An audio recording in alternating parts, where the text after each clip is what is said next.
There's only, I'd say, 3 or 4 different outcomes that could happen with this whole Ben Simmons saga.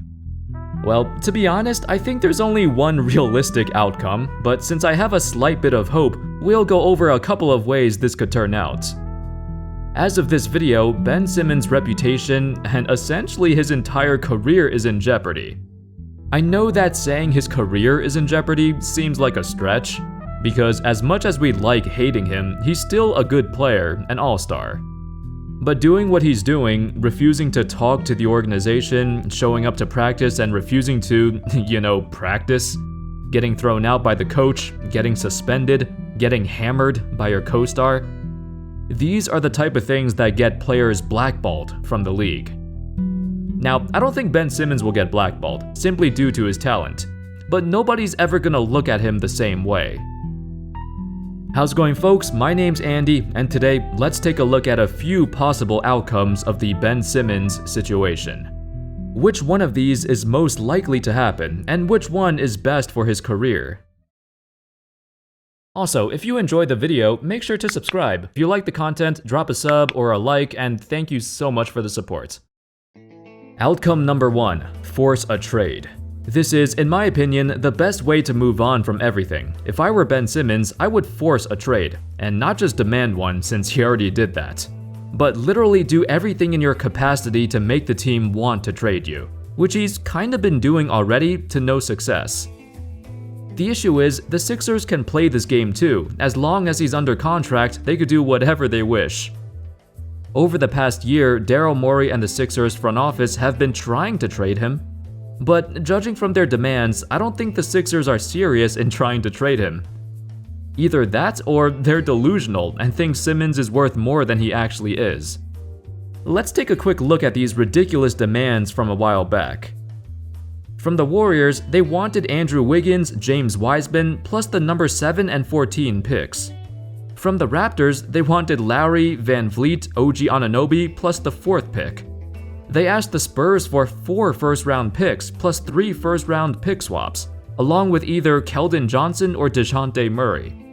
Also, they literally tried to trade Simmons for James Harden straight up like a year ago. Just outlandish offers all around. Opposing executives have said that the Sixers' offers have got to be a joke. Like, they can't be serious. So now, let me put myself in the shoes of Ben Simmons. If I were Ben Simmons, how would I get myself traded? The whole ignoring the team has not worked out thus far. I've given the absolute minimum effort in practice, and Doc Rivers even kicked me out. Everyone in the world hates me. What else could I possibly do to get traded? Well, besides faking an injury, which I think he is doing, there's always the Vince Carter method. Back in Toronto, he really wanted to get traded, but the organization would not do it. So he put in 0 effort in every game, had the worst stretch of games in his career, until the Raptors finally caved in and traded him. I think Simmons is trying to do that. He's giving no effort in practice, and if he does play in the games, he'll most likely give minimal effort there too.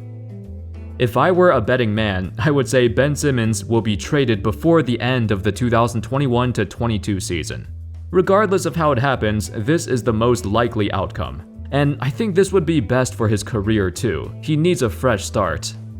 There's so many bridges that got burned already. I can't see how he stays. Outcome number 2, make amends with the team. Like I just mentioned, Simmons burned so many bridges with the Sixers that I can't possibly see them reconciling. But I will admit there's still hope, at least among his teammates. According to Keith Pompey, a Sixers writer who's been at their practices, both Tobias Harris and Furkan Korkmaz said the vibe with Simmons on the team is perfectly fine. Korkmaz also said, "It was good to have him back. Personally, I missed him. To be on the same floor with him again, personally, I'm happy to see him back here on the court, and I hope we have more work to do." Those are good things to hear because in the midst of this period, he still doesn't have much bad blood with his teammates. Well, except for Embiid. When he was asked about Simmons, he stated, "I'm not here to babysit anyone. At this point, I don't care about that man, honestly. He does whatever he wants." They also haven't talked at all since the end of last year's playoffs. Doc Rivers seems to be in the same camp. After Simmons refused to participate in a defensive drill, he told him to go home.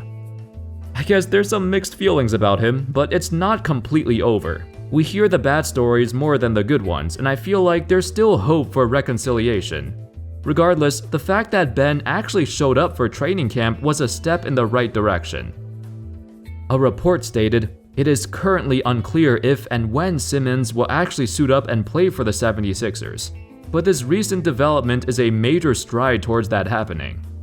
The 76ers are still expected to seek trade partners in a Simmons deal, but his recent arrival makes the situation easier to navigate for everyone involved. Imagine if he does stay though. Imagine how the fans would react to seeing him. It doesn't matter if he stays or he goes, the fans will be relentless. Outcome number 3. Refuse to play until the team trades you. The good old Anthony Davis method. I guess Rich Paul knows a thing or two about getting what he wants, and what he wants is Ben Simmons to play for another team. Initially, we thought this was the plan. Over the offseason, a report came out that said he would not report to training camp, and he doesn't plan to play for the Sixers ever again. It was clear that him and Clutch Sports wanted to force him out of there. But the Sixers did not budge, hence why Simmons had to report to training camp, or else the fines and suspensions would stack up like crazy. If you remember back in 2019, Anthony Davis successfully pulled this off, but the trade worked out for both the Pelicans and Lakers. New Orleans got a massive haul in return for Davis. If Simmons and Clutch Sports wants to try this again, I wouldn't be surprised. There's a key difference though. Davis is and was a far superior player than Simmons ever will be. Even though other teams did not like how Davis and Rich Paul handled their departure, just flat out refusing to play, there was still a market for Davis. So many teams wanted him, and nobody doubted his talent or effort. With Simmons, people are starting to doubt his talent and effort.